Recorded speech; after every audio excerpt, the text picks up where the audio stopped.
was 5 minutes last.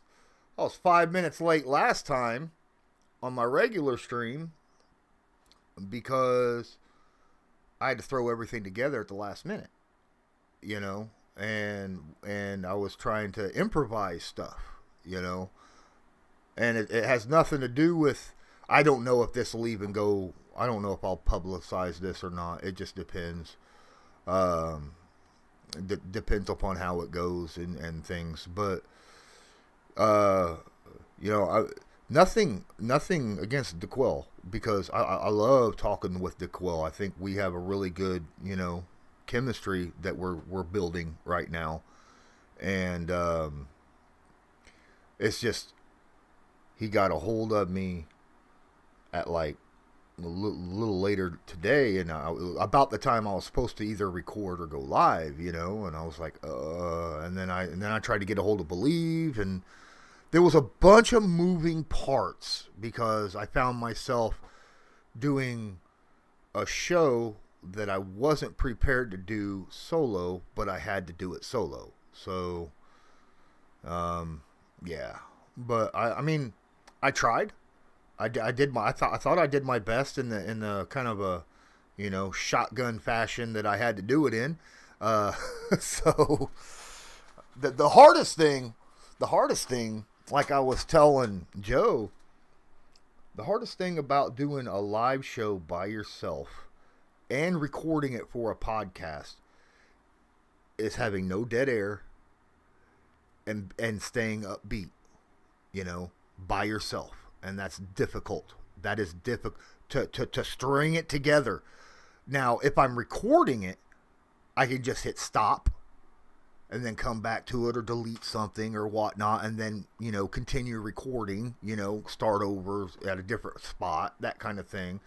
If you're recording by yourself, it's easy. Now, editing afterwards sucks.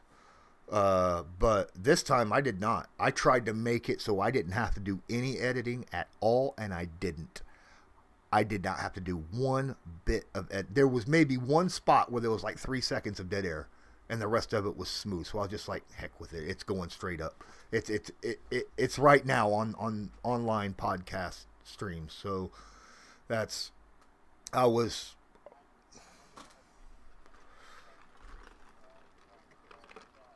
Mm-hmm.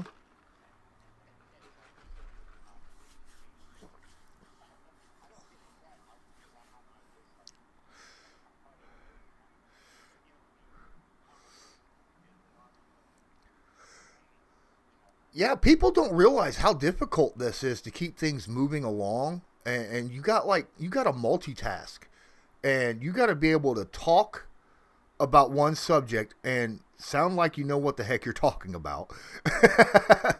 At the same time, reading someone else's stuff and skimming through to see if it's something you want to bring up because you don't want to just stop, look at someone's chat, and then read it right there because it might be full of cuss words or something, you know?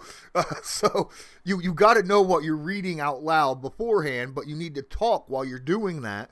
And that is really, really hard to do sometimes. But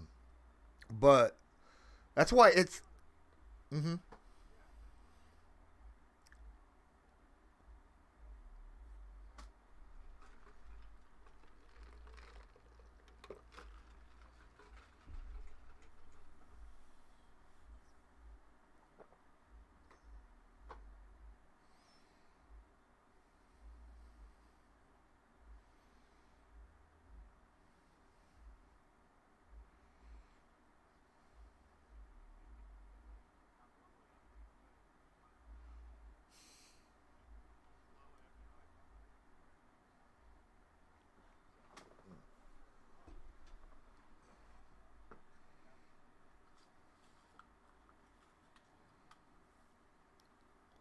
You could do a lot of. You could put everything together and keep it on one screen. Yeah, yeah,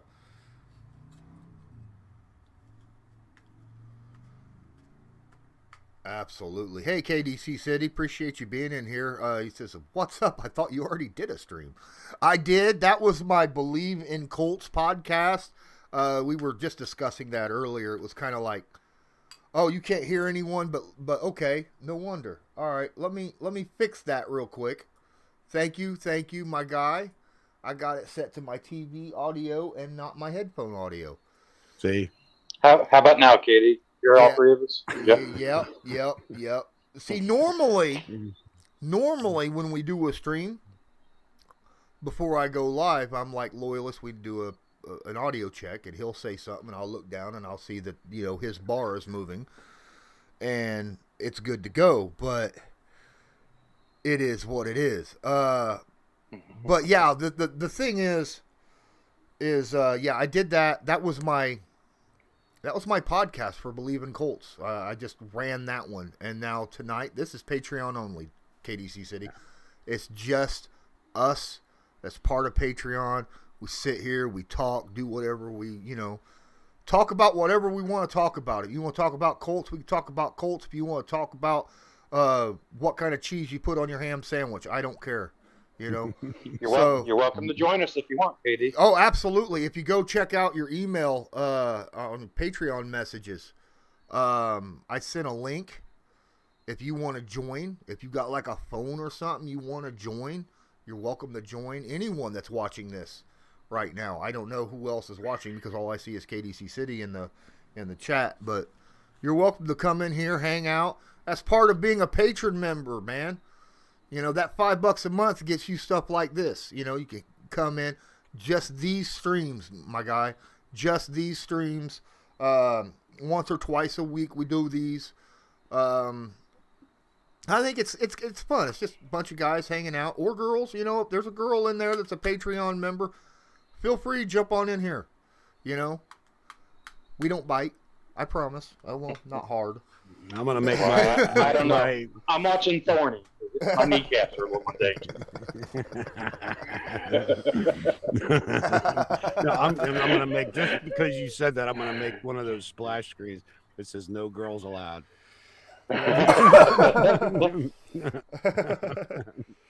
Yeah. I don't know if you guys you ever watch The Little Rascals. Yeah. Oh yeah. They're little. Yeah. Well, yeah, but their little group that they had, the He-Man Woman Hater group. Gorgon, what's up, man? Awesome. We got another person in here. So yeah, we're just sitting here chilling, talking, man. I don't know. Anything you guys want to discuss? Let us know. Yeah. What? My shirt's almost blue and white, kind of, sort of. Today's just been so busy for me. I mean, I woke up and saw my cat that I hadn't seen in a week and thought he was dead under my house.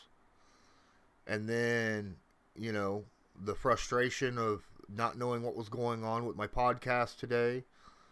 And then my son texts me and says, we're under lockdown.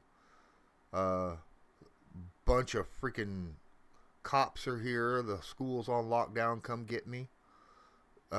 Show Wonderful. up, and there's literally 13 state cop cars there, 5 sheriffs, and 6 city police cars, and a SWAT truck, and 2 dog trucks, because again, a kid brought a gun to school.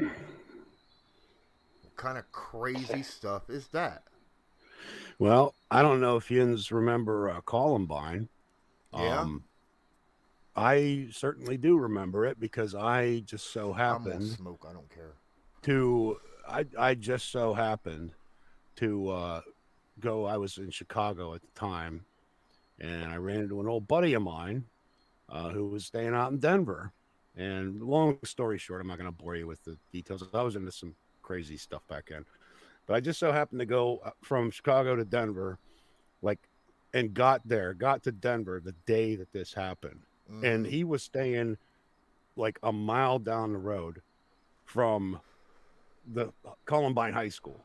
The day that this happened, I get into town and I'm like, oh, what's going on here? Because I'm sitting here, there's all kinds of other things going on in the back of my mind, which I'm not going to talk about right now. And I'm thinking, what happened? What's going on here? And were you waiting for me? Yeah, look, I'm not. Like I said, I'm not going to belittle.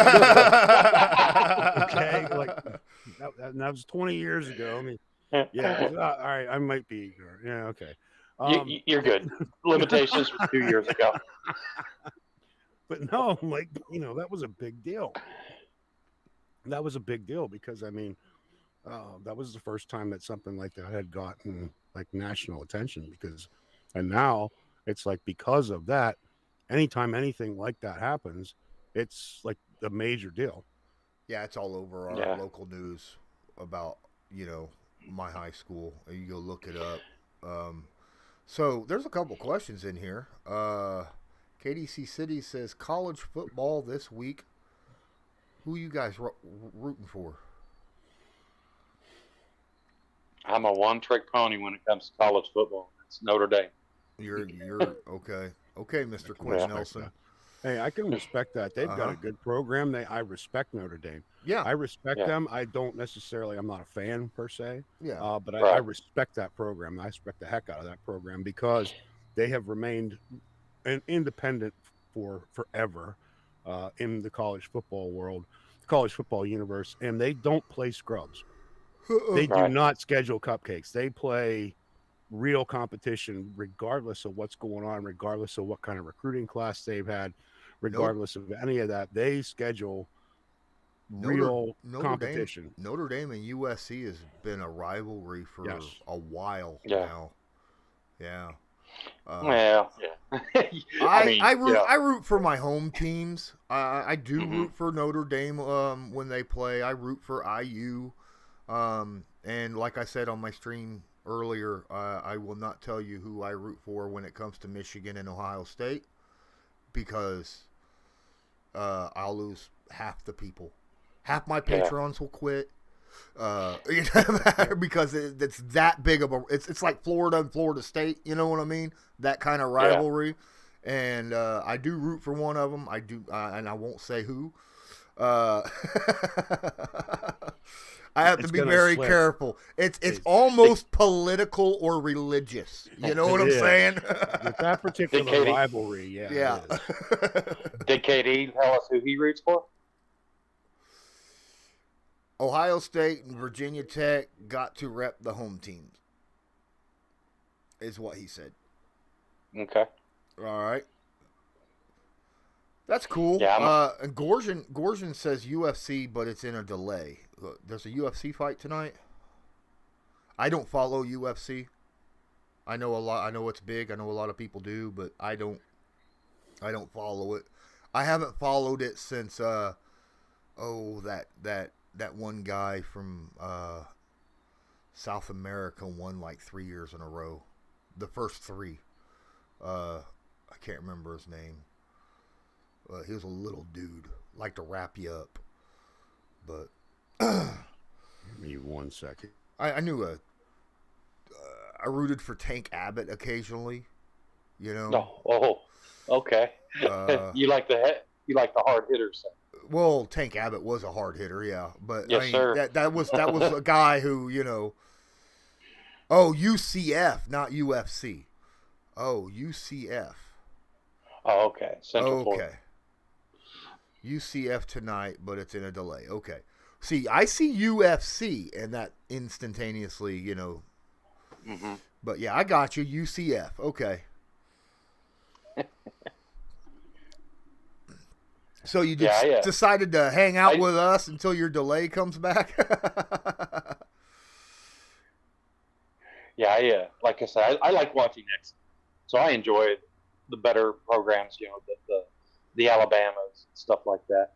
And I think I've always been passionate about Notre Dame. So that's just something I mean, I came up during the 80s.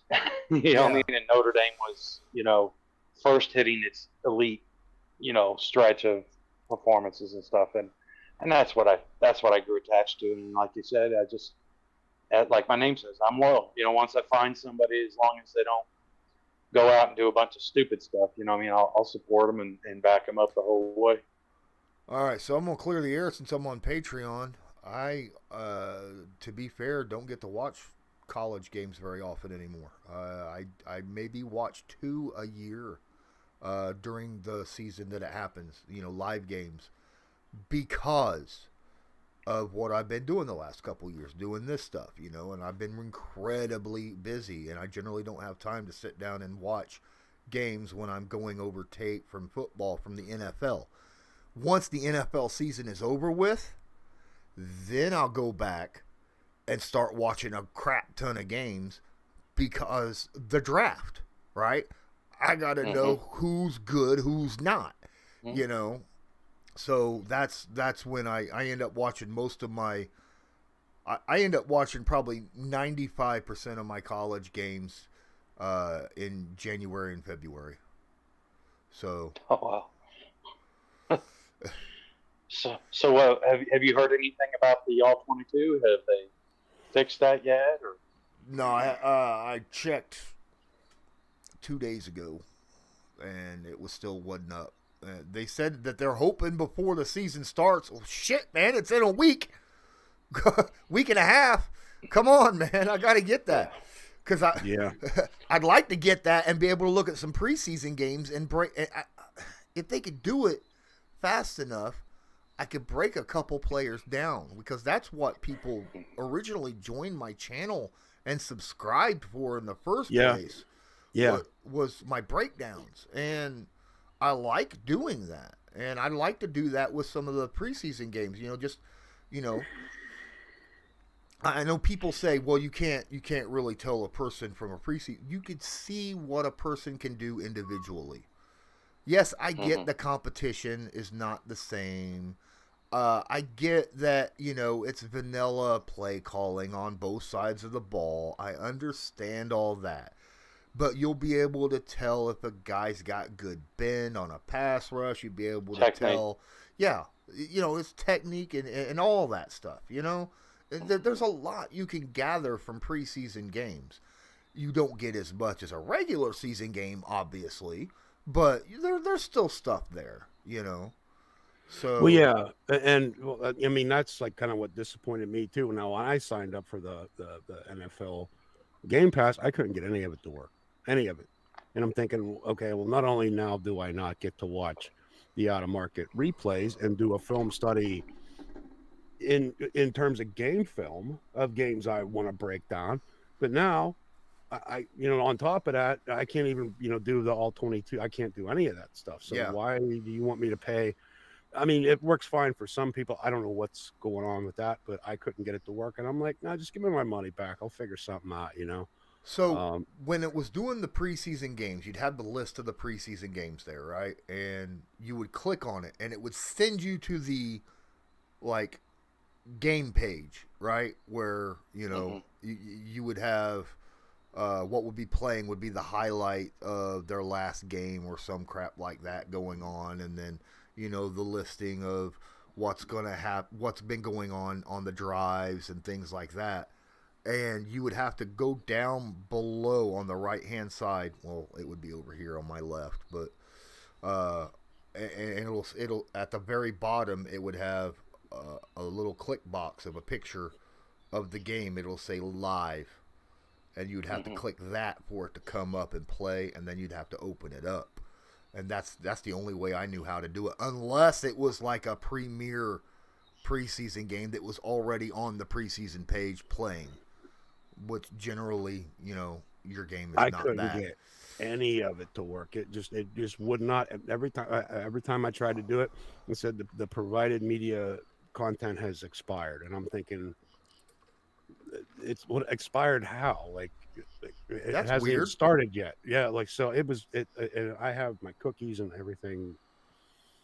I don't know. I didn't get it. I tried it in like 3 different browsers. Did you try that link that I sent? That was the Reddit link.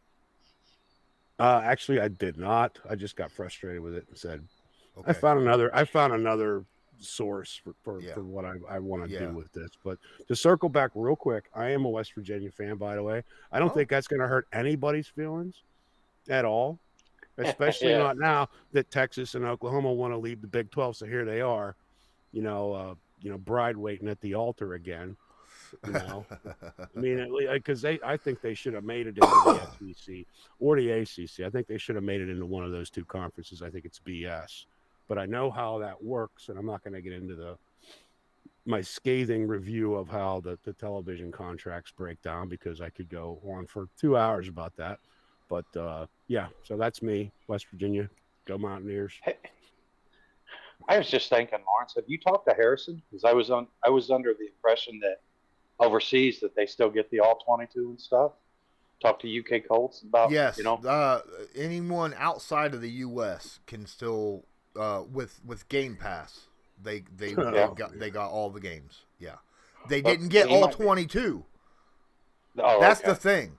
See, that was the weird thing with Game Pass was if you were in the 48, then you couldn't watch the games live. You could watch the replay of the games, whether full live stream or the cut down, just the 45 minutes of the game itself. Mm-hmm. It wouldn't be up for about 2 hours until about 2 hours after the game. Right. But you couldn't watch live games. Right. But you also had the all 22 if you were in the 48. But if you were outside of that, and you were, in Canada or Brazil or England or wherever, China, I guess, you were able to watch the games live on Game Pass, but you did not have access to the all 22. All right. I was just trying to. Yeah, which, it's because of the broadcast rates. I mean, I still think it's kind of ridiculous the way it is now. It's an archaic system. And I understand because this goes back to how they still do business with these TV contracts. This goes back to the NFL and the AFL. It goes all the way back that far. When you look at how the AFL actually came to be, it was basically they said, hey, you know what? They're starting to put this new thing called television, right? This new thing called television. I mean, that's pretty scary to say, right? And these. So what they did, what the AFL did, Al Davis, I'm not sure how the Ians feel about Al Davis. I know how I feel about Al Davis, but I'm not going to get into that right this second. But they started targeting television markets that the NFL wasn't in currently. And then you'd see them pop up in these different cities, like Kansas City is a perfect example of that. They're an original AFL team. They were originally in Texas. I forget who that historical. Oh, it was that's a it was a Houston Texans or something. It might have been the Houston Texans, and then I can't remember. Correct me if I'm wrong, but then they moved to Kansas City, renamed themselves the Chiefs, and that's what the AFL was doing. They were saying there's still TV money out there to be made. Yeah, and then so they started fighting over draft picks and all this stuff, and they started fighting over these TV markets, and that's still that structure that they use to televise these games still exists to this day. And the other part of the reason for that is if you're in that local viewing area, they say, hey, you know what? You can get off your butt and you can get in your car and you can come down here and pay, $200 a ticket, $300 a ticket to watch the game in person. And that's why they have this blackout rule. Well, we didn't sell enough tickets to put this on TV. And for my thinking, I think 2020 kind of threw that whole scenario kind of on its head. A little bit. Nobody went to any games last year. Yeah. The most people you saw in a game was like 20,000 people. Well, and not to mention, now you've got all these streaming platforms and stuff that are big money thrown at the NFL. Yeah. They are. Yep. So, one thing, KDC City brought up a question, but first time I bought these in like 15 years. Chili cheese Fritos. Thought I'd give them a shot again. Those things in forever. I know. I thought, heck with it, man. I used to love these when I was a kid. I don't know anymore. Yeah. They smell good. I don't eat the junk food anymore. Yeah. I drink too much beer. I drink beer. That's my junk food. I don't drink. I drink a lot of soda. But KDC City asks, what do you guys think about the NCAA football and college basketball players being able to make money off their names now? Hammer down. I agree with 100%. Yeah, I'm a fan. I mean, the thing is now you're hearing, now the mascots. This is the, Tire Stone, and then they're naming the mascot. Everybody's getting financed now. It's crazy. But yeah, I mean, the schools have been doing it for a very long time. Yep. It's time for the athletes to get a little bit, of A little. what these schools are. Yeah. They shouldn't get paid like to play. That's different. But I think if you want to get a little sponsorship, I think that's absolutely fair. If you're paid to play, then that's gonna give a lot of like if the schools pay you to play, that's gonna give a lot of favoritism to certain schools. You know what I'm saying? That's an issue. But it's already that way without the. It's already that way without the money. I mean, look It'll at the get Alabama's. even worse. It'll get even worse. Well, I don't know how. I mean, they're maxing out their the amount of what's that word I'm looking for? Free rides. Or amount. They're giving their amount of free rides, and it's just. I mean, scholarships. They're maxing them out. Most of them are five-star athletes. You know what I mean? So. I get it. I said, well, some of the smaller schools may need it just to help even things out a little bit. Well, yeah, like Texas A&M and stuff like that. Texas A&M, I'm talking smaller schools like FIU. Murray State, Slippery Rock. Hello, Yeah, Slippery Rock. Hello, that's where I played, and it's like okay, Ball but State. even back then, you're talking 20. Oh, God, I'm aging myself here. But I mean, that was a deal like this. This has been going on forever. So I mean, even back then, it's like, okay, well, you're on the football team. Okay, cool. Hey, I got a job for you. I know a guy. Don't say nothing to nobody. You go over to some alumni's house, and he'd be like, sweep this. Sweep the sidewalk. Here, I got some cleaning I want you to do. And you get over there and you got to sweep like his front walk, and it takes you 10 minutes. He hands you, $500. Kentucky's basketball organization walks around. Okay, thank you for helping me.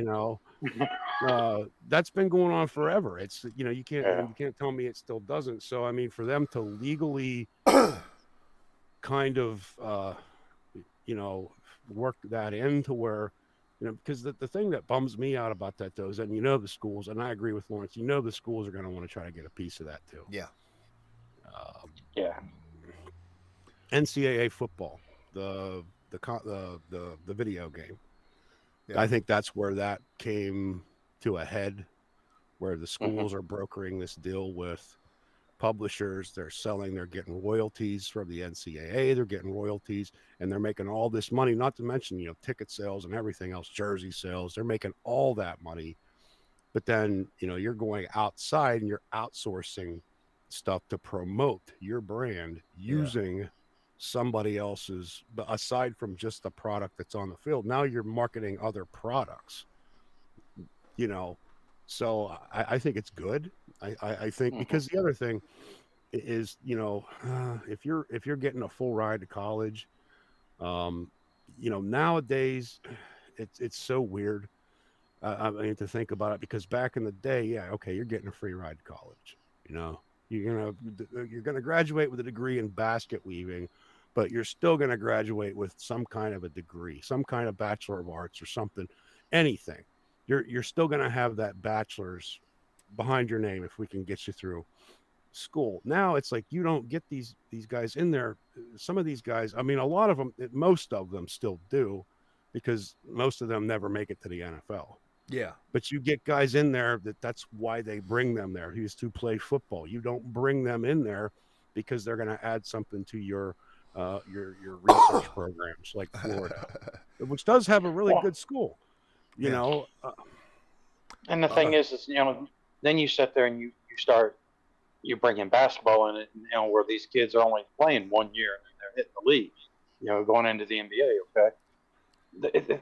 These guys just don't want to help build a program anymore. I mean, all these guys are simply about, hey, I just need the fastest, least resistant path to get into whatever league, whether it's the NFL, the NBA, And it's like, for me, that's sort of taken away what the part that I loved the college sports. You know, what I mean, is the loyalty and the compassion and the, like I said, I mean, there's nothing crazier than a daggone 20 something rooting for their own, rooting for the team of this. You know, what I mean, I love that energy and stuff.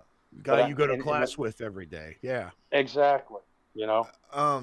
Hey, Ninkovsky, I wanted to tell you, I'm all for you going out and posting people joining my Patreon.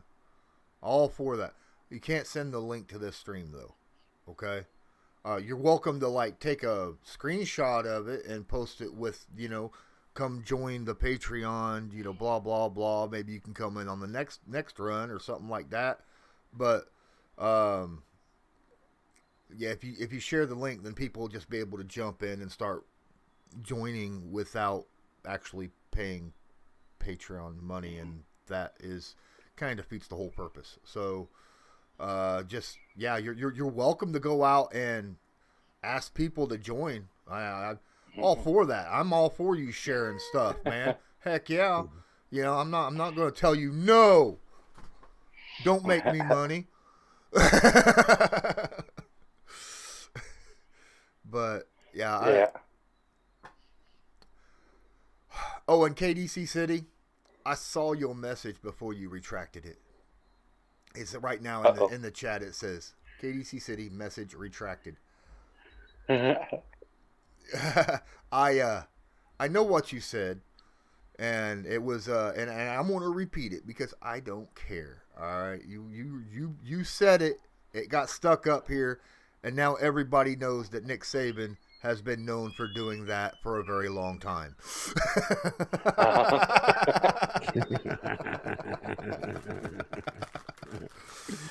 All right. I do like these things, but there's that flavor is so powerful. I can't eat more than one at a time, though. Well, there it's you different. Go. Makes them last longer. It's like when you're older. I don't know. It's like I can't handle some of the really strong, like garlic. Like strong garlic is rough on me. I'm like, whoa, back off on that. You know, I don't know why. When I was younger, strong flavors I had no problems with, like lemons, just straight a lemon. Mm-hmm. You know, can't do that crap now. You know.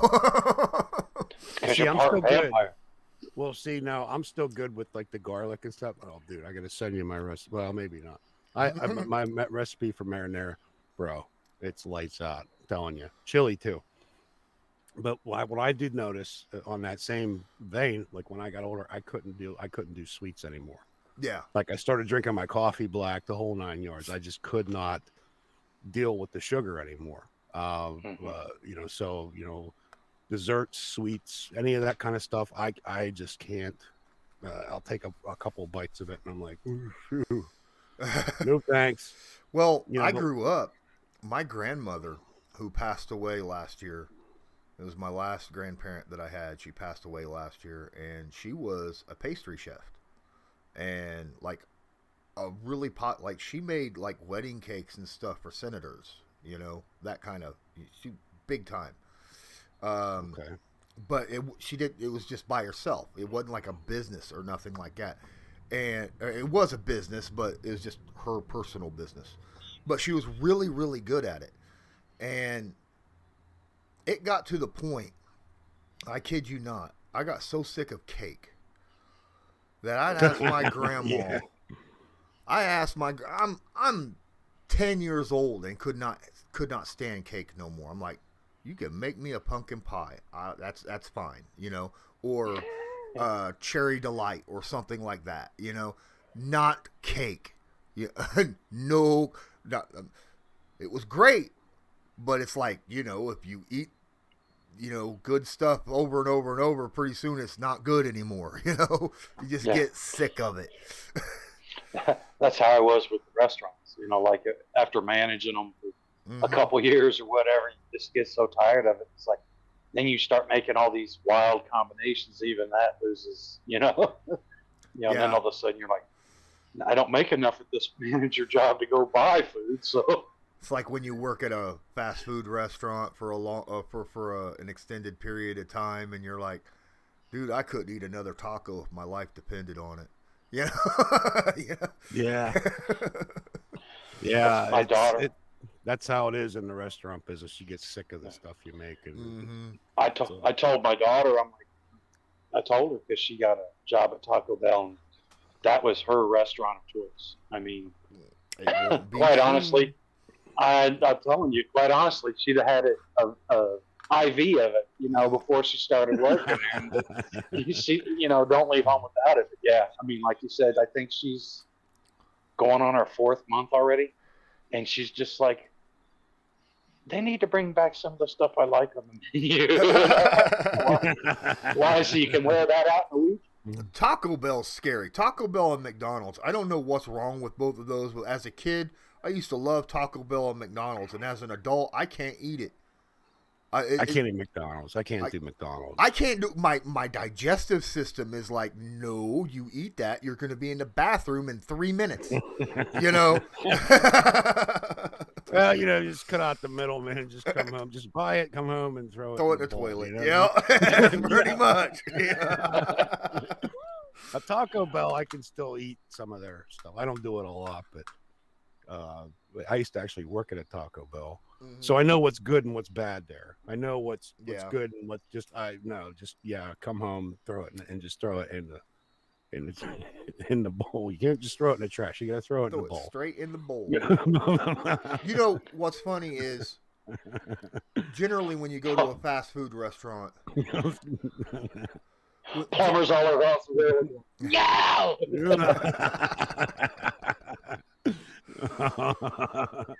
I will say this. There's one thing. There is something that was a pleasant. That was even more of a pleasant surprise when I was doing the basketball thing. When I was calling the basketball games for the Indy Express. I was driving back and forth, right? And there's a city, Elwood, got a name in Indiana, but throughout the country, actually. It's not what it used to be, but it has a name for a specific reason. But they have a Taco Bell there. And oh, yeah. This Taco Bell is the only fast food restaurant that I will drive 25 miles and bypass 4 other of the exact same restaurants to go buy it at.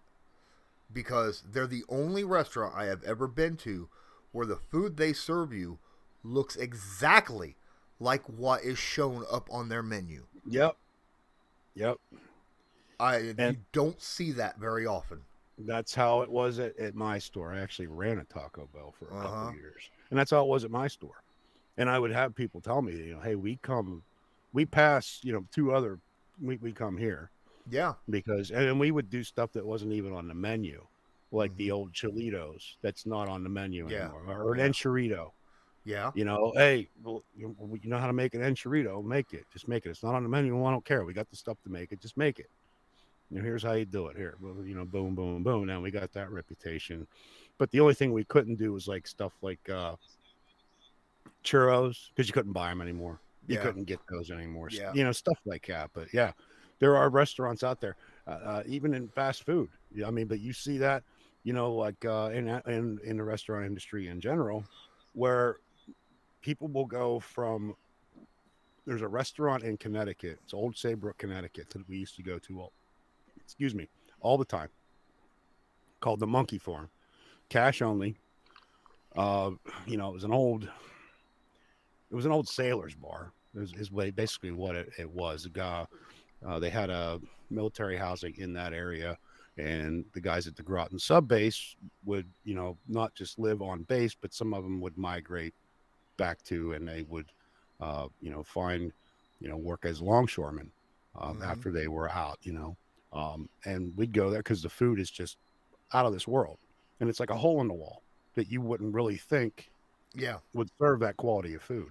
It's like a lot of they don't have, a lot of them are gone now, but a lot of truck stops are that way.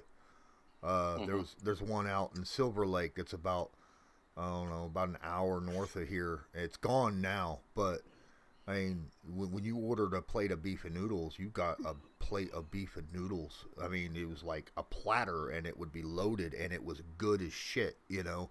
And I was like, wow, you know, truck stops are awesome if you hit the right ones. Now, some of them, obviously, you know, you wouldn't want to go in there with, you know, 5 of your best biker buds.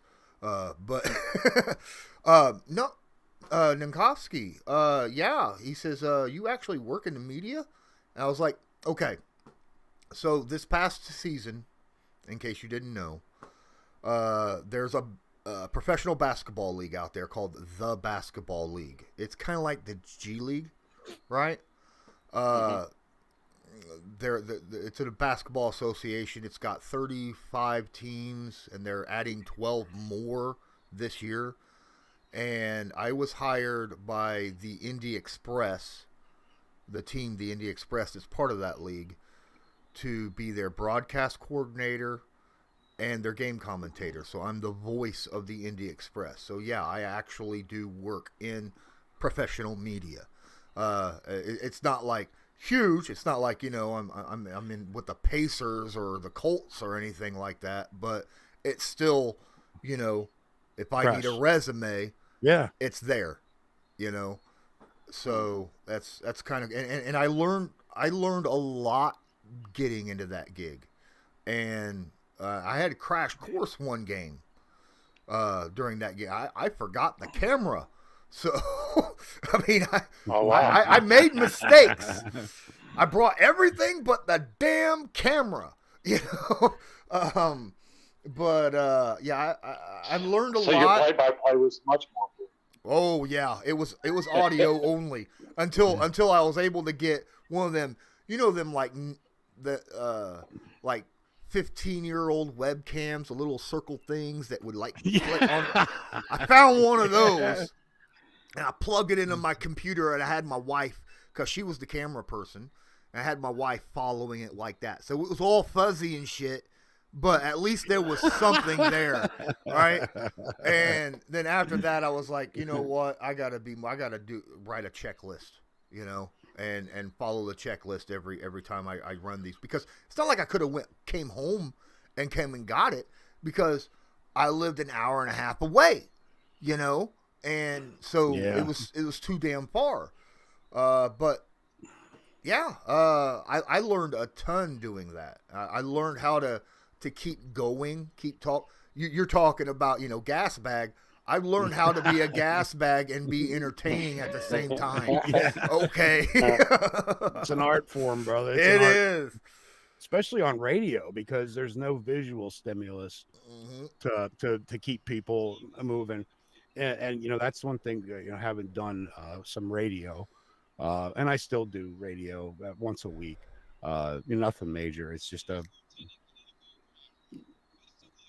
it's me playing music, and then, you know, I break it up. I keep people engaged. I keep people entertained. And you know, it oddly enough, it's like anybody can sit there and just play music that people release. But when they hear somebody that is engaging, like the audience, or engaging or talking about something that's interesting to them or funny or whatever, and you just keep that whole thing going, it engages them, and it feels like they're more part of what's going on, rather than just watching something. Okay, well, why can't I just watch?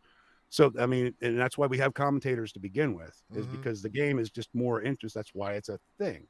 You know, you hear that, like, on, you know, Thursday, Thanksgiving morning, you know, and you hear everybody talking about you know, everything, and you know, you feel like you're more engaged with what's going on the field. You feel like you're more a part of something when you can do that.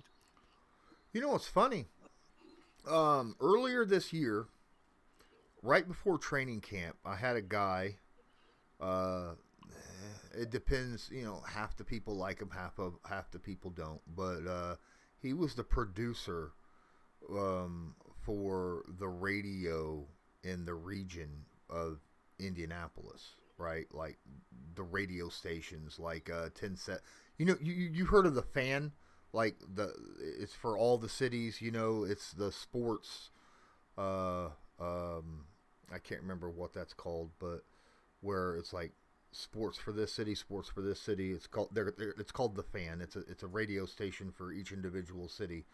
And in Indianapolis, it's 1070 the Fan, and he ran that. He was the producer of that, and I had him on my show. He was also the producer for a bunch of other ones, and he was also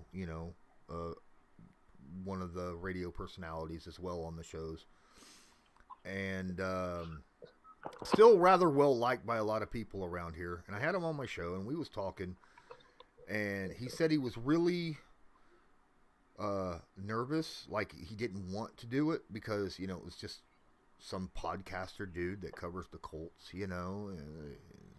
unprofessional type situation. And then someone had told him, no, go ahead, give it a shot because he's actually pretty cool, And then he joined my show, and then he saw how my show went from our perspective, like sitting back and seeing the chat and all this stuff, and how I ran it. And after the show, he said, dude, you're really good at this.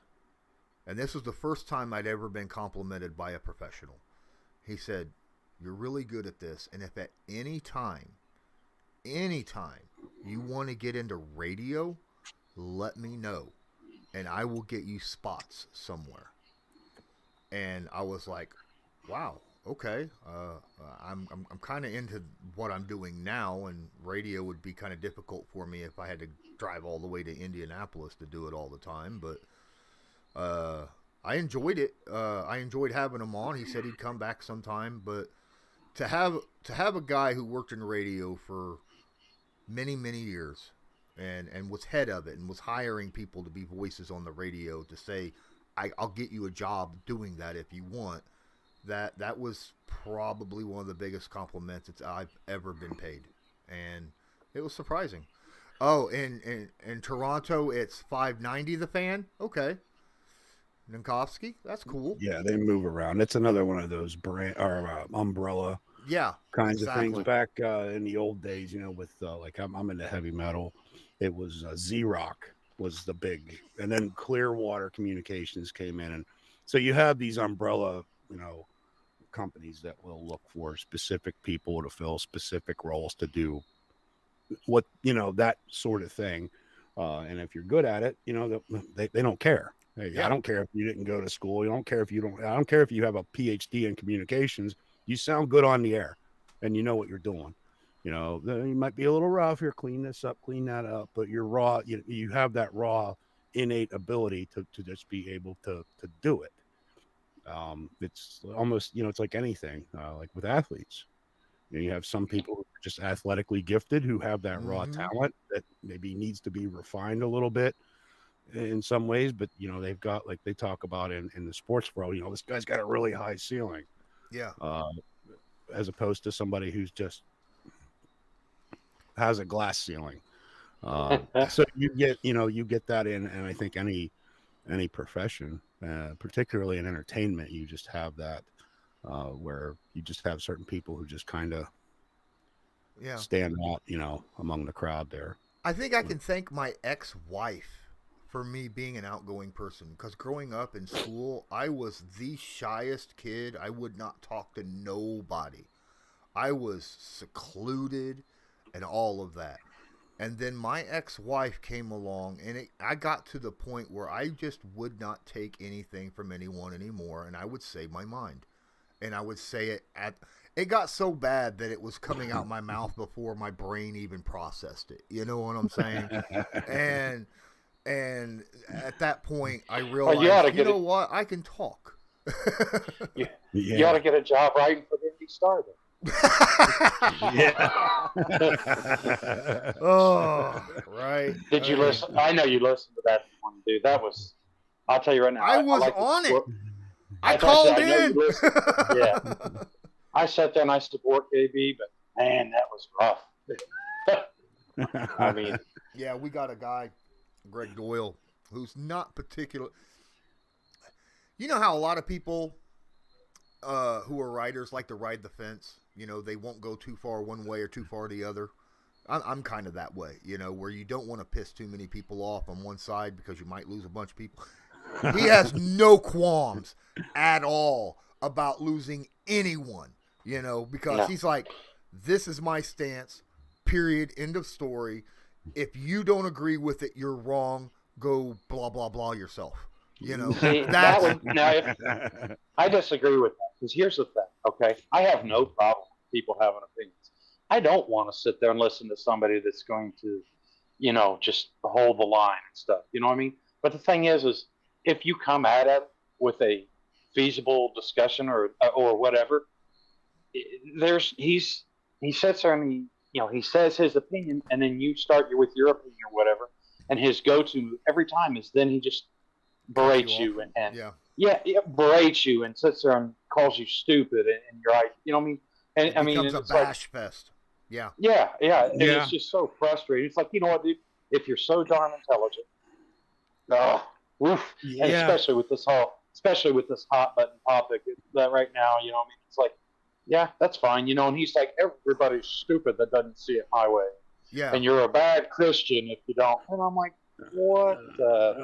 Okay, yeah, but here you go. Is then he is catering to. There is a certain mind. You know, you have people. It doesn't matter really what you're talking about. You have people that are just passionate about an issue, and whatever that issue may be. You know, growing up for me, you know, it was Steelers, and I mean, I was one of those. When I was a kid, I was one of those awful, people who just hated every other team in the NFL, and until my coach one day finally knocked some sense into me after we got our butts kicked in a football game when I was in junior high. Said, hey, what do you think about them now? You're gonna go tell them, what you were saying to me, before? No, okay, well, yeah, I might want to get a little bit, For me, that's fanaticism. Okay, for me, that's being a fan of an organization or whatever. I mean, you guys know. I understand that part of life. But the thing is, if you disagree with me, I'm not going to sit there. I mean, to me, I feel like he has this whole shock jock type mentality. Exactly. He's trying to get people riled up. And I understand that there's people out there doing that. But then to sit there and get these platforms, where, people sit there and like they call into the radio show. I decided I was almost ready to call in, but I knew if I did, I was going to be like, I want to stay on the line.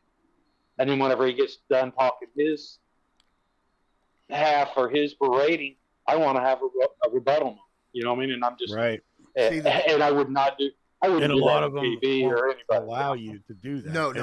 Yeah. See, because there's two different types of people. There are the guys like JMV who will leave you on the line. He'll do a discussion and be like, "Is there anything else you want to talk about?" Blah blah blah. Yep. And then there's KB, who will allow you to ask your question or state your comment, and he'll say thank you, and then you're done. It's over. Yeah, there's nothing else. He's done hung up on you, and I have no problem with that, because I know that rebuttals will sometimes get back rebuttals, and you don't turn it into an argument. Yeah, you don't want that on radio. But they do want that. Whenever you invite Greg Doyle on, you're inviting the arguments. Oh, yeah. And I mean, I felt bad for KB. Yeah, I mean, he's in there, and I watch him on YouTube afterwards because, quite honestly, at 7:00 in the morning, I'm rushing a kid to a school or something like that. You know what I mean? So I'll sit there and I'll listen to it and I'll watch it on YouTube. And I'm watching his facial expressions the whole time. You know what I mean? And then he gets done and it's like, oh, I need a beer. He did. He tweeted that and it had like 100 and some likes. I responded to him because he's got this program getting ready to come up on September 8th. It's Beers with Bowen. And I told him, 7 more days, my guy. 7 more days, and we'll be having beer together. Yeah. Right. Well, and the other part of that too is that but you do get these people that are just like, and you get people that have this belief in whatever issue it is that they're concerned with. And it's almost like when they listen to somebody like that, you've got a certain sect of people that wants their opinion validated. Mm-hmm. They want their opinion about a certain topic validated. So when they see somebody, pounding their chest and pounding on the table saying this is the right way, and when it lines up with what that person believes, then they've got this, Yeah. minion that they can, continue to sell their content to. And that there are certain people who go that direction. That's not Yeah. me. That's not how I do things. But Yeah. And the thing is, like I said, here's my thing. If you're going to give this guy a platform, okay, obviously that's what Twitter is. You put your opinion out, then you just watch everything fester around. You know what I mean? And I understand that's what Twitter is. But, when you start giving this guy a microphone, you guys start giving this guy article space to write these hate pieces, you know what I mean? It's like, look, you know what I mean? And the thing is like I said, the owner of the channel called in this morning and was all, because they're trying out different people to fill this co-host spot. And I'm telling you right now, dude, I love KB to death. I respect KB as far as the people that have the media credentials to get to. I will sit there and listen to his point of view more than most because I feel like it's the least manipulated point of view. You know what I mean? Yeah. He gives you the facts. He gives you a little bit of this is my thoughts on it type stuff, but most of it's factual. And I just respect the heck out of it because that's a fine line. And on that point, this whole Aaron Rodgers saga this offseason. Yeah. I'm not going to go into the whole. I had my own take on that. That I went in this hour and a half, 90-minute long gas bag session about how this was also screwed up, about how this information was coming out, and it was like, hey, let's do what are the facts here? What are the facts here? You can have your opinion about what you think those facts mean, but don't go out and say, well, this is and then start adding things into it. Like, stick with the facts. If you have an opinion about where you think this situation is going to go, that's one thing. When you start presenting things where you're taking facts and you are, how do I want to say, embellishing them, Yeah. that turns into a whole other thing where then you're doing something other than just debating. Yeah. Having a logical discussion. You're dropping assumptions. Yes, and that's the whole thing. So anybody, I think that's worth their salt, kind of takes a more moderate approach where they say, okay, I'm willing to listen to different points of view because I don't know everything. Yeah. I know, enough. I know quite a bit. I'm, competent. I'm an intelligent person. I'm capable of having these kinds of conversations and taking in new information and processing it and saying, that person might have a point there. And when you give people a platform like that, I think it's inherently more valuable, like what you're saying. You don't want to lose half your fan base because you're taking a hard line stance on whatever issue it is that people are just, completely and totally fanatical about.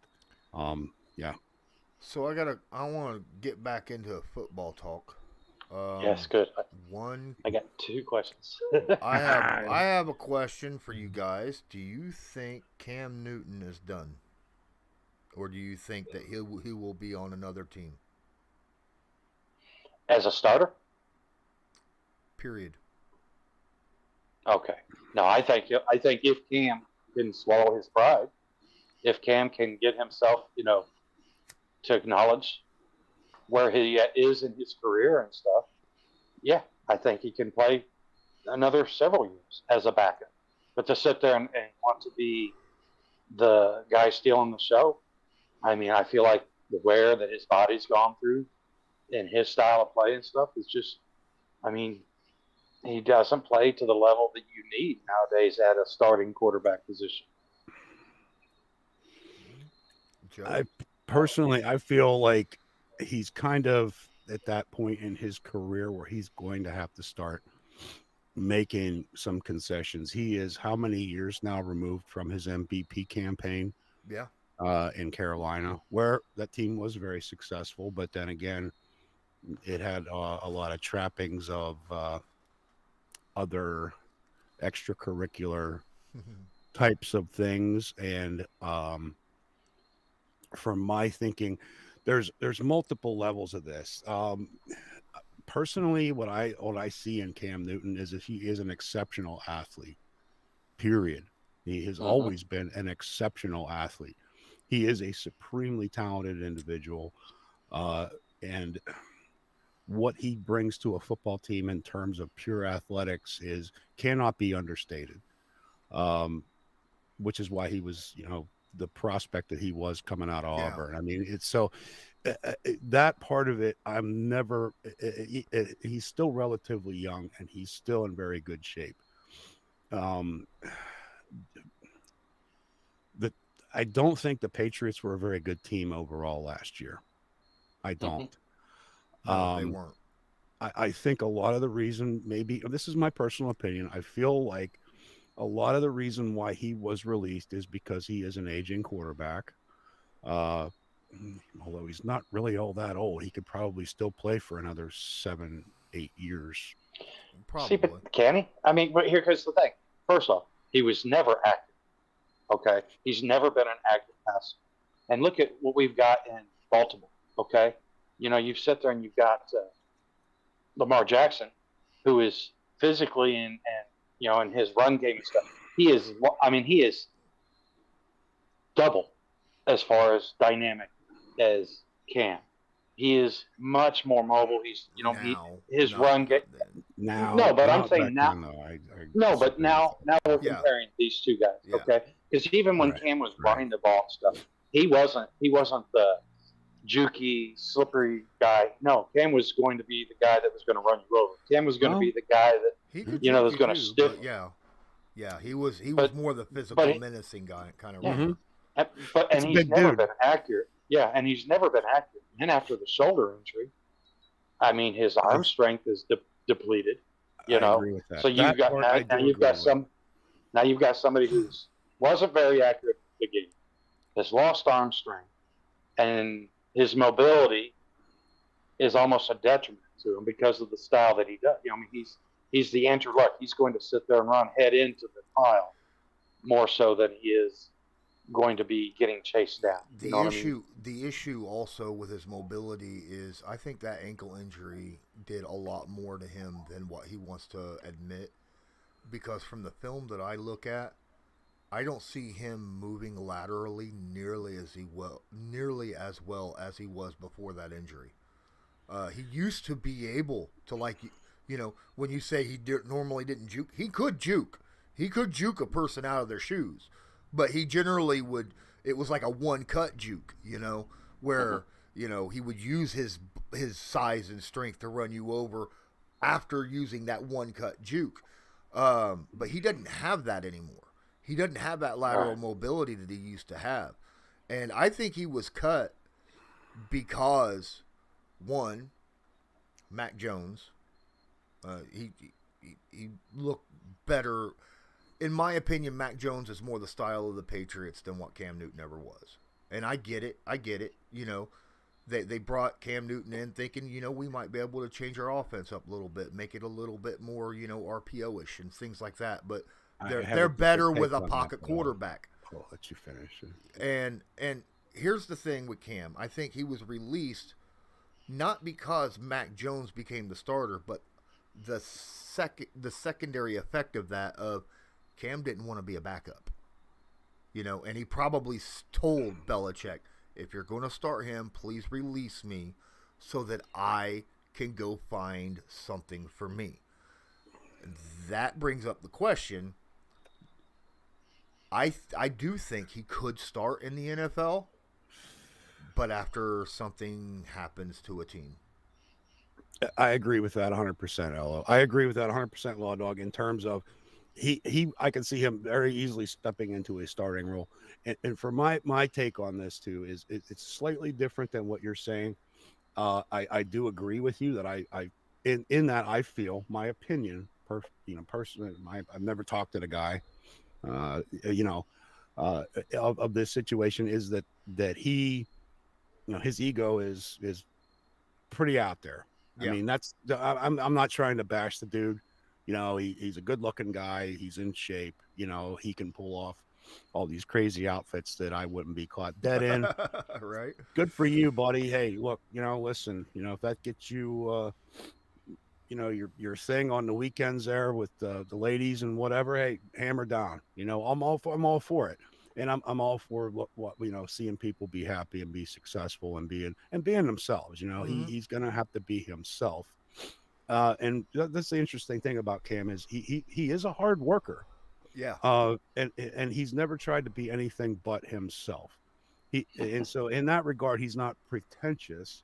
He's got a big ego. He's got a big head. Well, he kind of comes by that honestly because it's the big man on campus type of thing. Yeah. Then you win the MVP of the NFL, and what higher bar could you possibly set for somebody Exactly. in terms of success? Other than a Super Bowl championship, which we saw how that worked out because Von Denver Miller said no. completely said unequivocally no. Not today, buddy. Not today. Nope. So, but at the other part of this too is okay. Mac Jones again here, and so here we get into this. I honestly believe that Cam Newton was signed by the Patriots to be a stopgap measure. Yeah. I believe that was Bill Belichick's intention right off the rip. He was signed as a stopgap measure to get them through some difficult times because of the dynamic player that he is. Yeah. Because that team was not very good last year and could have very well had a worse record without him, even though he's got those lingering injuries. So to speak on the ankle injury, I feel almost as if he would be a more effective quarterback if he did take a step back and allowed that time to heal. He's still young enough. Yeah. To allow that injury time to heal, to allow the shoulder time to heal, to allow the ankle time to heal, and just take a step back, say, okay, I'm good. I'm good with holding a clipboard for a year. Okay.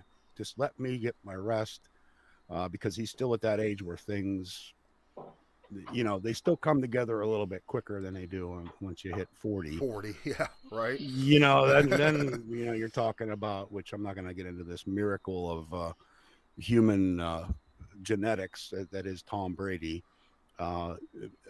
That's just, you can't expect that from people. No. But I think there was a lot of what you were saying, Lawrence, and a lot of what you were saying, Chuck, is accurate. I just feel that if he's willing to do that, he will definitely find a job somewhere, and he'll be, he'll definitely be the second string quarterback on any team that he goes to. Me personally, I would not want the baggage that comes along with dealing with the guy. I just wouldn't. I think he's a good leader. I think he's a good teammate. I think, he backs his players all the time. You never hear him bash another guy on his team ever. I think he's a decent person. I don't think that's his problem. I like what you're saying there, Joe, is, he just still feels like he is the man, and like the only way I think that he starts this year is, like I said, if like Daniels goes down in New York or something, then I think he might get called up to, hey, we want to start here, Right. for this year, Right. that type of situation. That's the only way I see him starting this year. I agree. But other than that, I think you're right. His best bet, I don't think he'll take a backup job. I don't think his ego will let him. Not right now. It's, and from my perspective, it's like, okay, I was a supervisor at Smith & Wesson. Mm-hmm. And, that ultimately things, I'm not going to get into the particulars of it because there's a lot of legal stuff I can't really say. But I was at the peak of my profession at that point. And now you start talking about other forms of employment, what's available. Am I going to sit here on the sidelines waiting for another supervisor job? Or am I going to get into a company, at a lower, maybe lower ground level, still making good money, better money than, and learning how they do things, and then potentially working myself back into that position and saying, hey, well, it didn't work out there. Or am I just going to sit on the sidelines for however long? Yeah, that is what I see with him, and I agree with you. I don't think his ego will allow him to do that, but I think that would be the best thing for him. I think if he did that, he could definitely play for another 6-7 years. Yeah. Okay, I got a question for you. All right. Now this is just a one. I'm going to put all these parameters. Okay. This is just for 1 year. Okay. End of contract. No future talk. No nothing. Okay. If you needed one quarterback this year, would you prefer to have Cam Newton or Roethlisberger as your quarterback for 1 year? Wherever the happens. After that year, you're done. Roethlisberger. I mean, that's a no-brainer to me because here's the other thing. He's been in that same building for 18 years now. 18 years now. There's no way. Now, I don't know if you're talking about different teams. No, I'm not. Yeah. No, I'm saying one quarterback. No ties, no association. You just no associations. You just take Roethlisberger or Cam and drop them in any team. It depends upon the team. It depends on the team, and that's the other thing about this too, because then they didn't go out to spend $144 million or however much money they spent in free agency in New England to put pieces around Cam. No, they did not go out and make all those free agents decisions based on Cam. They are reloading to try to get and keep the future. The whole because if you look at it, most of that was like 3, 4, 5-year contracts too. You know, and if you look at that too, though, there's a formula out there, and I gotta say something about Uncle Colin, who I agree with more than I disagree with. I don't always agree with him, but he's another logical guy most of the time. And the thing he was saying is you have a formula for winning Super Bowls. Young quarterbacks on rookie contracts, a loaded team. Patrick Mahomes, perfect example of that. You see that time and time again. That's like the number one thing, because then once your quarterback gets to a certain point, they're going to want be loaded as much. Look at the Pittsburgh Steelers right now. Right. And look at the struggles they're having on the offensive line because Ben Roethlisberger was supposed to get paid $42 million this year. Right. Am I going to pay Cam that kind of money? But he took that deal in New England so that he could, have another shot. It just so happened, but I don't believe that the front office in New England, that is a very, very, very well-run franchise. They didn't do that to put pieces around Cam. They went up and got Mac Jones for a reason, and he fits what they want to do. Well, not only that, I mean, they put a team out there that, I mean, quite honestly, with them 2 tight ends and stuff, a quarterback even with an average arm, quarterback with a average mind for the game. I mean, that offense has proven that, it can win multiple ways. So, I mean, I like the flexibility they kept. Yeah. I mean, they really kept the team in a very flexible format as far as a playing style. Well, it's like, these teams, you're probably going to get mad at me, Joe, but I'm going to go with this route anyhow. Certain teams would be better for certain players. Like, for instance, I would take a Ben Roethlisberger on the Cardinals before I would a Cam Newton. That is more of a pocket passing type, in my opinion. Because, yeah, you know what I mean? Whereas, if I flip it and I go to, like, the Browns, give me Cam Newton over Ben Roethlisberger in that specific situation. Absolutely. I do agree with that. I wouldn't, with looking at what Pittsburgh's got to offer, to be totally honest with you, I would almost be willing to give Cam a shot in Pittsburgh. And people are talking about this. Me personally, I am really adverse to the baggage that's going to come along with that, and the circus that's going to come along with having him in town. And unfortunately, he's created that monster for himself. With the dabbing and all that kind of stuff. Okay, I get it. I'm not, I'm trying to tell anybody not to express themselves and not to have their own. Which, hey, and not for nothing, I think that there's a place for that in the NFL too, where hey, you beat somebody, it's a competitive sport, and you have to have that confidence. You have to have that mindset where you believe you're going to win. You have to have that, but then at a certain point, you've got to be able to say, okay, wait a minute.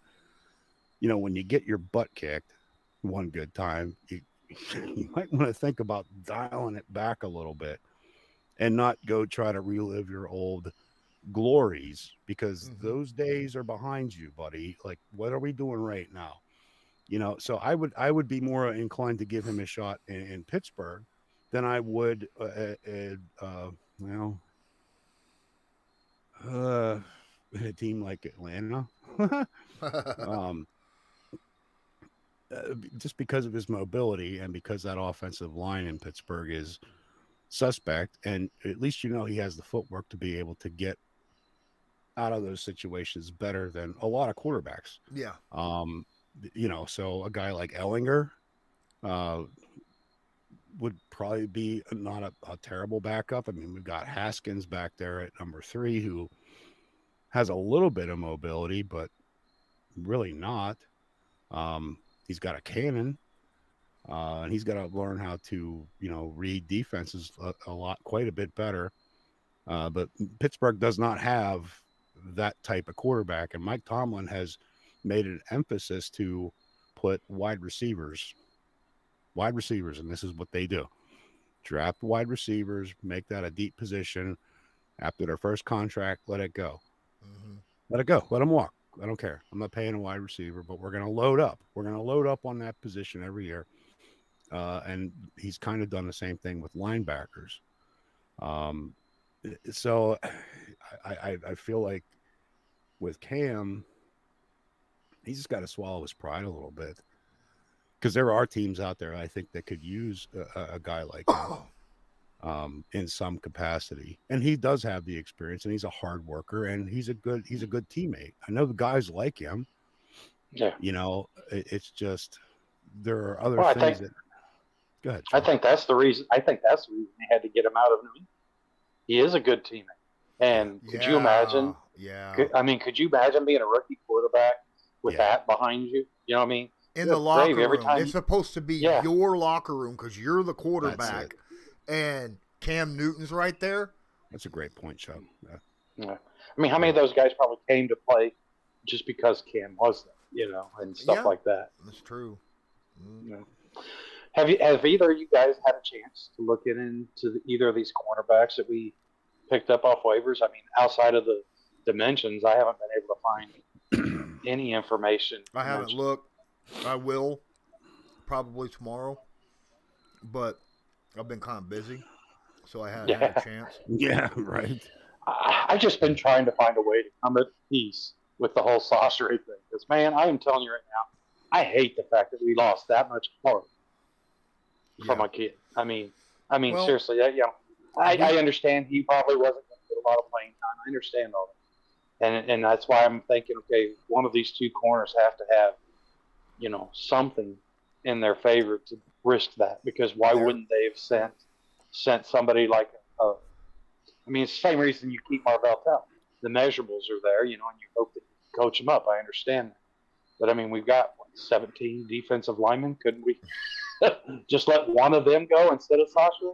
Yeah, we got 11 defensive linemen on our 50. Yeah, that's insane.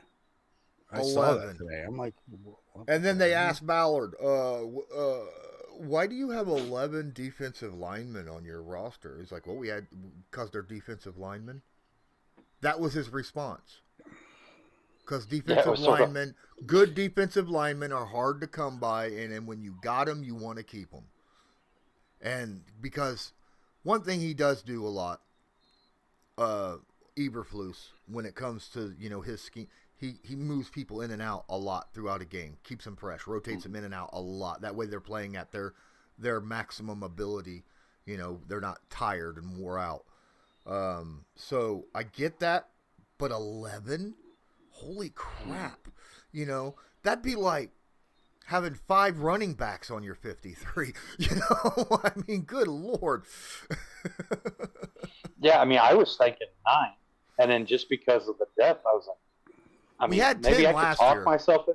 Yeah, I was like, maybe I can talk myself into 10, but yeah, I mean, I don't know, but maybe 17 games, maybe this will be another one of those, And that's another thing. because everybody's like, why did you draft a running back? And you turn around and lose Marlon Mack week 1, and you're like, what were you asking? So Yeah, maybe this will turn, right. maybe this will Right. turn into one of those situations. Well, at least Yins don't have a situation in your running back room like what Pittsburgh has. You got Najee Harris and then a bunch of guys who are under contract, pretty much, who Yeah. I think would be better replaced by people that the Colts cut. I mean, like I'd rather have Wilkins on my team than Well, Snell. Wilkins ain't been cut. He was kept. He was kept. But I'm saying he's going to be a backup. Yeah, that is. He's going to be a situation. rotational piece, and I think that's where Ballard, is coming from with this whole defensive lineman issue, because he has had some issues with trying to get these guys up to speed. He believes in the talent. He likes what he sees in practice. He likes what he's hearing from the coach. He likes what and so it's like, okay, how do you keep your defense fresh? Are you going to be able to extend drives? Are you going to be able to get time of possession in your favor on the offensive end of the ball? Or do you really want to play defense? Or is this maybe somewhat of an indictment of what the situation is in the secondary? And to your point, Loyalist, about Sasha Ray, that's where you start to kind of the gear start running. Like, wait a minute, okay, if it's about the secondary, why did this guy who showed out in preseason and training camp, and then you've got 11 defensive linemen on your team? Like, what's up with that? Yeah, and the thing is I find every time I sit there and I start thinking about it, number one, I do trust that.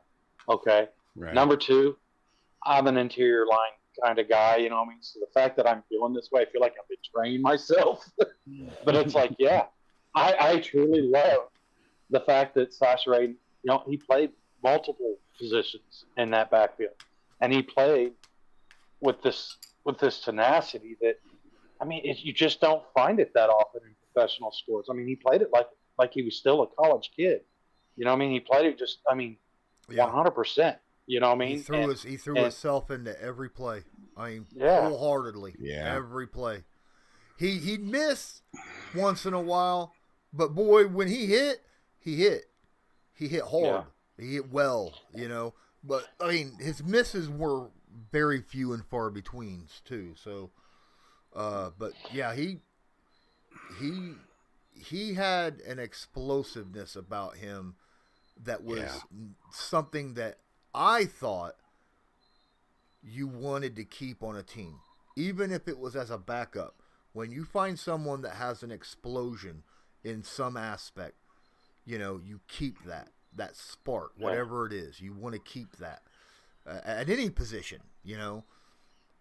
So, okay, and that goes back to, again, a guy I was talking about a minute ago, Benny LeMay. Yeah. Same kind of situation. He's got that explosion to him.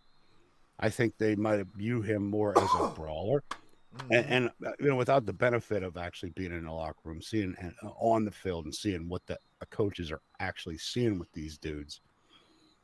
You don't know if there was some other kind of an issue that maybe caused them to have some concern, or was it the special teams thing with Sasha Ray? Was it the special team? Because no, he played special teams. That's what I'm saying. Maybe he wasn't good at it. I don't know. Or maybe, we can't risk that on a kick return, or we can't risk this on a punt return. And I feel like, when it comes to the special teams grouping in particular, you've got decisions to make in terms of your wide receivers, your running backs, and your secondary group when it comes to who is going to get a spot on special teams. So it's like, how did they actually weigh that? Did that have something to do with, well, this guy just graded lower than other prospects that we have on in these other position groups that we really want to keep for It's whatever true reason. because Patman and Doolin both play that role. So does Odom. Those special teams roles. Glasgow, the linebacker, he plays a solid special teams role, and he also balled out this year. That's why he made the team. But we, I think, you bring up another point of, we don't know what's going on behind. We just see what's on the field, and that could be it. But it feels funny that it wasn't an hour after he was cut off the 53 that he was picked up by the Eagles, which is Frank Reich's old offensive coordinator, who's the head coach over there. Well, not only that. I mean, look who their defensive coordinator is. It's Gannon. It was our secondary. Yeah. I think there was some communication there. Good point. Between our coaches and their coaches, saying we're gonna let this guy go. Don't let someone else snake him. So you think they was just to give him an opportunity to actually get playing time? Possibly. Heck with that. I wanted him on. Right. I'm not rooting for the guy. I'm rooting for the team. What are you talking about? Right. Well, that's a tough spot to be in too. But then you look, okay, but then you got money locked up in Rhodes. And they like Rock Ya-Sin. They like. Yeah. They do. They like Rock Ya-Sin. And yeah, I like him too. He's just. You know what? He's better. People are still trashing him, but he's not been nearly as handsy as he was last year. This year, I don't see that holding nearly as much as what I saw in last year. Now, there's a retrospect to that. He's holding less, but he gets burnt a little bit more. You know what I'm saying? Yep. So there's that, and he's still young. This is only going into his third year, so this is that year. I think that he's going to have to really prove it. Right, and take that major step. And that's for me. I want to see it during the games. I mean, because I know training camp's important. I know preseason's important and all these, but man, how many times do we see these kids? I mean, Rock's been guilty. Comes out, has a great training camp, and then just stinks up the field. And like you said, I mean, the fact that he's young, and I feel like the problems that he has as far as the holding and just being disciplined, that's it. It's a discipline. It's something that you can easily teach. It's, it's not like he could sit there and you can teach toughness. You know what I mean? You either are tough or you aren't tough, whereas with Rock. Go ahead. No, with Rock, like I said, I feel like the flaws that he has, every one of them are ones that he can fix, just with a mindset, with a discipline. Okay, with that said, yeah, Ben Banagoo scares the hell out of me. Yep. Mm-hmm. He had such a great training camp, and then 2 preseason games in a row. The second preseason game, he was great, except he was missing important tackles. I mean, having quarterbacks dead to rights, wrapped up in a sack 10 yards deep, and lets him go. He did that in the second game. He did that in the third preseason game. And that makes me wonder. He's able to get pressure. He's able to get around. He can't tackle for shit. That's the whole thing with this. That's my biggest issue with the Colts defense right now. I see too many people that can't wrap people up or don't know how to wrap people up or what. I mean, what are we playing? What did you learn from a coach that was the coach in high school ball in the 1990s? Right. To where you're just like spearing people to try to get them off the field. I mean, no, you got to wrap people up. But to see that from an end on a quarterback was really, really alarming. Like, what's going on here with this dude? Yeah. Well, and that's like everybody's sitting there trashing, at least here locally, they're trashing on Rochelle quite heavy. A lot of people. I'll be honest with you. I mean, for me, Rochelle played well. Yeah, for me, Rochelle and Bandicoot are right here. Okay, Yeah. I really don't. I mean, they both have the high motor. They both flashed, during preseason and camp. Rochelle looked But better the thing in is, these games. yeah, because Rochelle can finish the play. You know what I mean? And that's the thing. Bandicoot, like to Lawrence's, he didn't finish off the play. And you know what? Everybody sits there and says, we need sacks. We need sacks. Well, I'm all about let's get the pressures first. The sacks will come. But the thing was when he got the pressures and he got there for the sack, it didn't come because he didn't wrap he up. tackled him at the helmet or the neck. He wasn't tackling him at the hips. No, yeah. It also has a lot to do, I think, with experience because, like, those guys out there in preseason that were playing in the preseason games, they're not our starters, right? Mm-hmm. These are guys that do not get true live game reps very often. Right. At the same time, I know. Why do you have 11 defensive linemen? Why?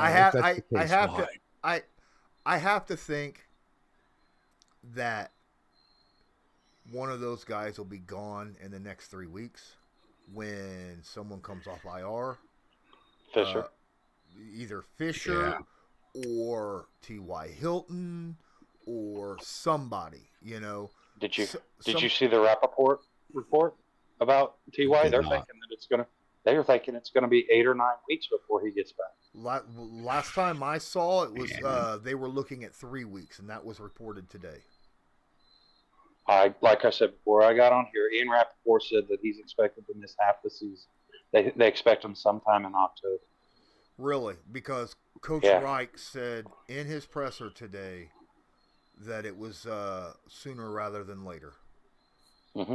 Yeah, no, I understand that, but it's what is sooner rather than later with the coach of optimism? You know what I mean? Does that mean 5 weeks instead of 12?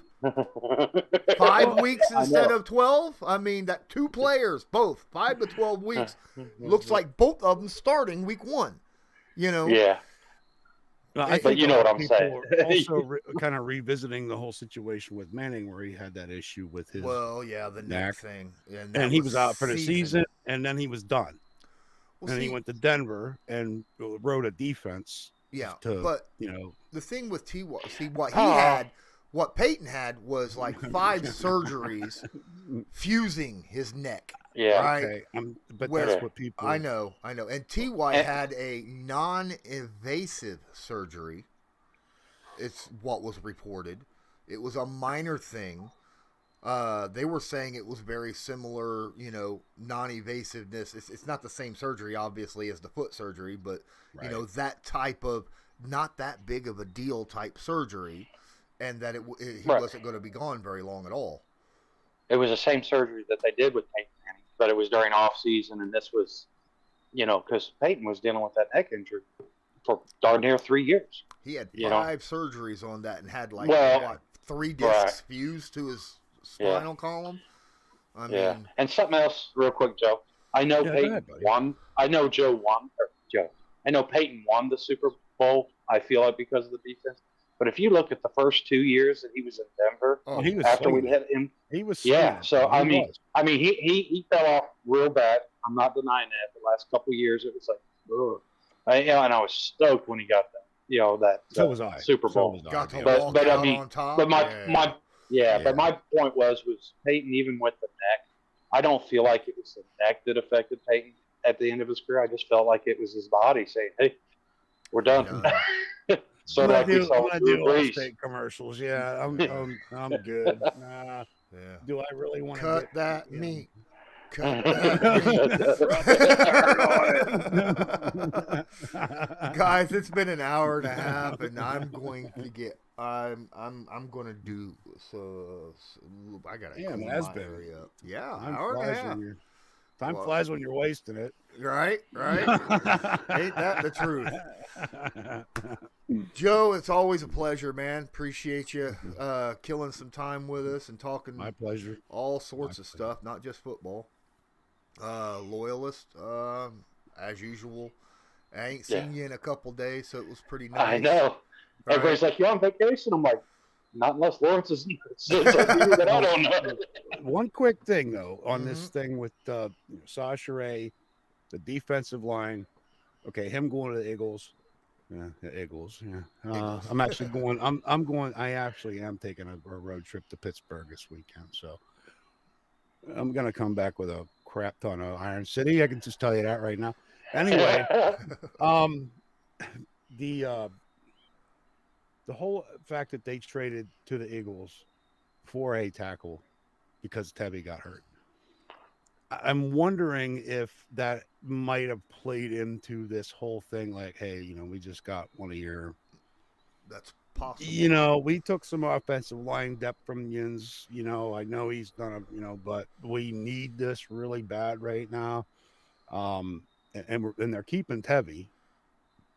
I mean, they're Yeah, obviously on keeping him. He's on IR. IR, so Yeah. they're Oh keeping yeah, him. okay. They see Yeah. enough. I'm glad they got rid of Holden. He looked terrible in that Detroit game. He looked awful. Yeah, but he But didn't look as bad as Tevy. If I had to choose, I'd have taken Holden. I there's some told type Lawrence of this. lingering injury issue with him that wasn't being addressed properly or whatever. I mean, because you know how that goes in the NFL. Like Carson Wentz had that foot thing going on for all that time, and Yeah, finally all of his life. we can't hide it anymore. Yeah. We got to do something about it. Wondering, I'm just I'm just kind of wondering Yeah. if And that didn't have something. I like that offensive lineman we got from the Eagles. That's I awesome. really do. I just like the fact that Ballard was like, you know what, I'm tired of this mediocrity, and just said, cut. Well, he knew Well, if you Tevy go, was gone. It's like, if you go he talk to still Eagles said, fans, they don't like him. well, that's fine. I mean, they But I that, don't Yeah, really take. I would have been looking for a swing tackle. Like I'd have had somebody on speed dial as soon as I seen him getting off on that card. I've been like, we need help. all his bad, We 90% need of help. his bad plays had to do with players around him. It was terrible, and yet like Wentz, he got the brunt of the blame because the stats were on him.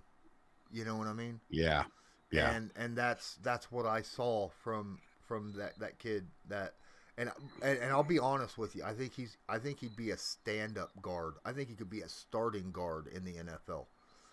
But I think Ballard. I think they snatched him up to be a tackle. And if he's a tackle, he'll be an awesome tackle in the run game.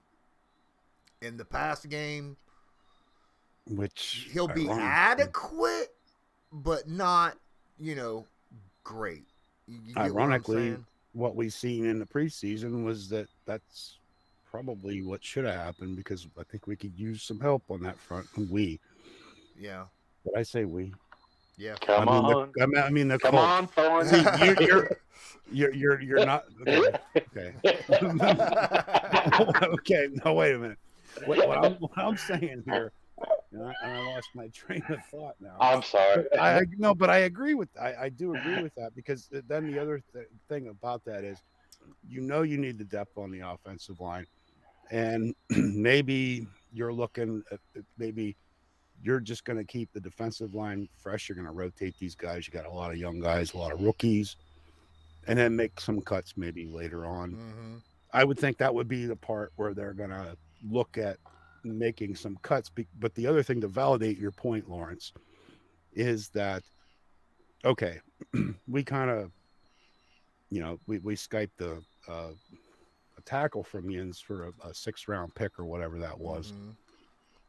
6.5. Okay, we're going to we'll give you, we're going to have to cut somebody from the secondary because we don't think we have enough meat there to really merit what we really, really, really want in our secondary. I mean, Sean Davis got cut. And they both got put on the practice squad. Yep. And then they both got put on the practice squad. So, I mean, those guys can come up and obviously they can play. I didn't realize that Pittsburgh's Sean Davis was even practice squad eligible. Yeah. Yeah. And it was he was because little. I think it was because of the timing of how he was released and Okay. when he was released. I think Okay. it had to do. I can't remember the exact dates and how that all. I've been really busy this summer. I can't. But I really I feel like to validate your point about, hey, you know, that's our old secondary coach over there. Okay, we'd rather Yins have him than we got to let somebody go. So Yeah. let's do you an extra favor. Maybe there was some of that where in those trade talks, I'm completely, this is complete speculation. I don't know. And I'm not putting words in anybody's mouth by trying to say that or anything, but was there some type of discussion in how he ended up getting picked up by the Eagles? You know what I mean? Yeah, like, yeah, so exactly. I agree with you. Yeah. I just think all it's right. amazing. We got a GM that had actually got me thinking that I'm not enough of an interior lineman guy. It's like, what am I doing? I was looking at the Sam. I was just looking at the Sam Tebby contract, and he's guaranteed 1.5 mil, and his salary is only 1 mil. So I mean, it's 2.5 over the whole thing, but Which is you a can't lot. 2.5 for A tackle? yeah, and I wouldn't be surprised if he sits on I. I mean, he has to sit on IR the whole year because he tore his ACL, so he's done. Yeah, but they could still do the settlement, though, right? Yeah, but how much money is that going to take? I mean, what are they going to save? $500,000? Yeah. I'm sorry. You know what? I told know. you once. I know. That dude looked like hot garbage. Practice, preseason games, I left thought side, Holden- right I- side. I thought Holden looked just as garbage as Tebby did. So Holden, there were some things I saw with Holden that were just like, yeah. really, bro. No, Really? yeah, and I'm not. Davenport was a surprise. I was just, Yeah, he was actually. yeah, So yeah. It- He it definitely made makes a you lot of wonder. us eat our own words. Mm-hmm. Well, guys, I really do need to go. We've been All here right, for a bro. while, and I enjoyed having everybody on here. Loyalist, I'll probably need you to do a couple recordings tomorrow if you don't mind. No, like I said. All right, and all right, if you're watching this Patreon and you come back and watch it later, feel free hit the like button. I'm not. This is not going public. This one is going to sit on the shelf only for Patreon to watch. But yeah, like Ninkowski said earlier, you know, if you want to help try to bring some more patrons in, feel free to do so. I'd appreciate it. But I should have swore more. yeah, right. you knew I was smoking right from the get go, so I was just That's like, all right. screw it, Fuck it ain't going. It ain't. Yeah. All right, guys. Have